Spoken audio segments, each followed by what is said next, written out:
Early jostling over constituencies have begun after the battle lines for the next general election were drawn last Friday.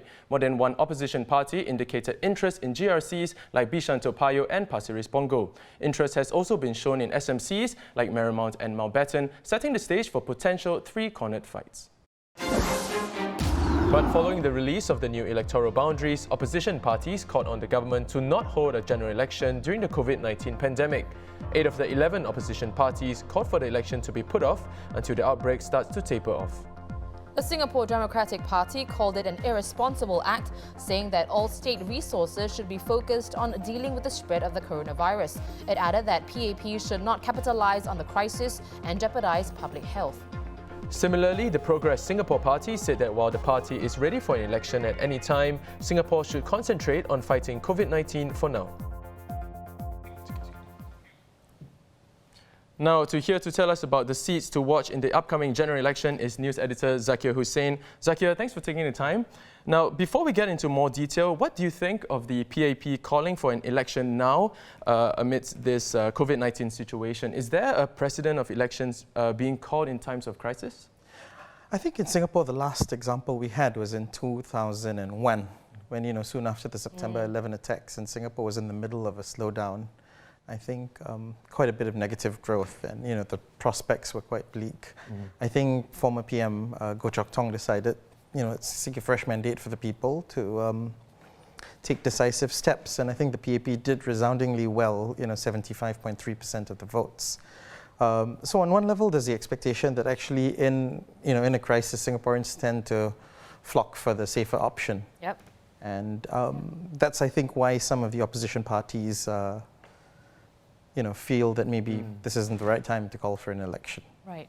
Well, Zakir, moving on, we have 4 new SMCs, Punggol West, Yio Chu Kang, Kebun Baru and Marymount. That's right. SMCs tend to be more keenly contested. How come? I think there's a perception that SMCs might be easier to win. They've only got 20,000+ voters.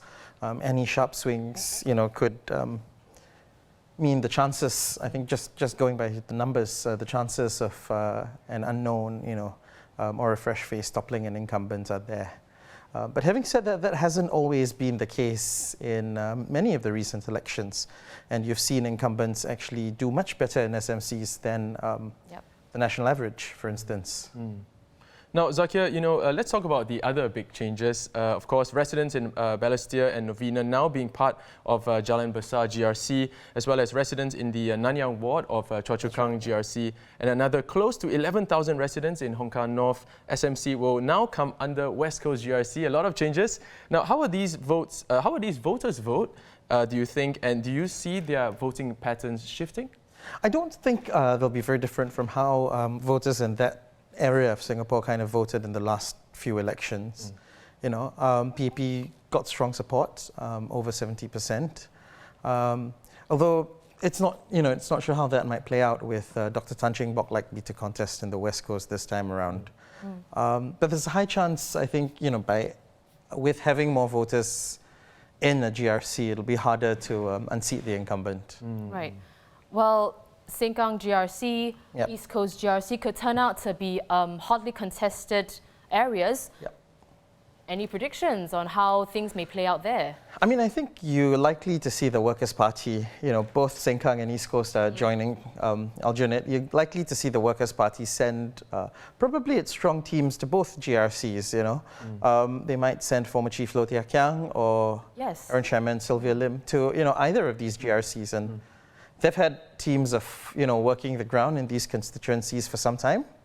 Sengkang West and Punggol East were quite actively contested by the WP in the past few rounds. So I think that those 2 seats are likely to be the ones to watch in this election. Well, thank you so much, Zakir, for taking the time to speak with us. Always a pleasure. There was news editor Zakir Hussain for the Straits Times. Now, do let us know what you think about the upcoming election. Leave a comment below and visit straitstimes.com for the latest on the general election.